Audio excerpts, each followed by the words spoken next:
George Washington was reluctant to accept the office of the presidency when asked, but his sense of duty to his new country was more important than his desire to withdraw from public life.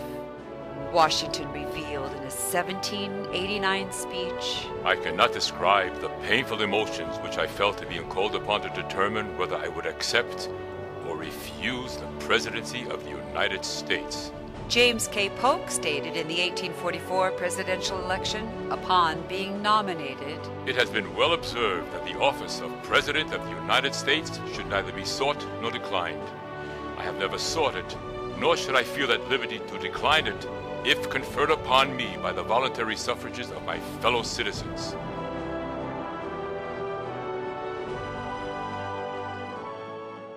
That's exactly what we need to seek in a candidate, someone, I'll repeat this, almost reluctant to serve, someone who will not prostitute themselves and say what they believe a voter wants to hear at that time in order to get elected, but someone whom the people find and ask, will you sacrifice, will you do this for our country to get us back on the right track? Each campaign that I've ever run in these 20 years of elected office have been kind of unconventional, right, Todd? We've always been outspent 2-to-1, 5-to-1, 10-to-1. Never won any polls heading into election night, but usually won the election. So it would be unconventional and very grassroots, very grassroots. A few months ago, a reporter asked Sarah Palin where she thought her political future was headed, and this was her reply. That's up to the American people. And if they want to see positive change in this country, or if they want to just keep embracing the status quo of going down the wrong road, it's up to the American people where someone's political future is going to go. GOP machinery saying one of their missions is to stop Palin. When asked by Newsweek about not being invited to speak at the Republican National Convention, Sarah Palin replied via email, "What can I say? I'm sure I'm not the only one accepting consequences for calling out both sides of the aisle for spending too much money, putting us on the road to bankruptcy, and engaging in crony capitalism.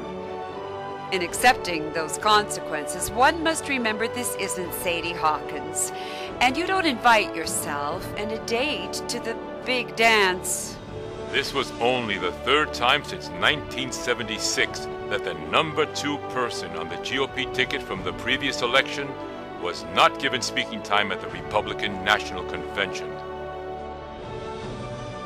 Some supporters think waiting for a conventional run and stating, "If she runs, I'll vote for her," is enough. But you may never have a chance to cast that vote. We are seeking to ignite and grow our grassroots movement, whose sole intent is to support Sarah Palin for president in 2016. We will respectfully ask her to sacrifice and serve. We intend to send a message to the GOP elites that we want sudden and relentless reform in Washington, D.C.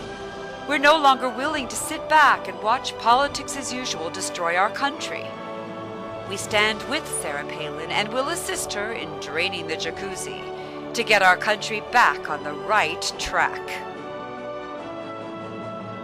We are partnering with the National Coalition in support of Sarah Palin to obtain signatures on a petition to show support for Sarah. The link to the petition can be found beneath this video on YouTube.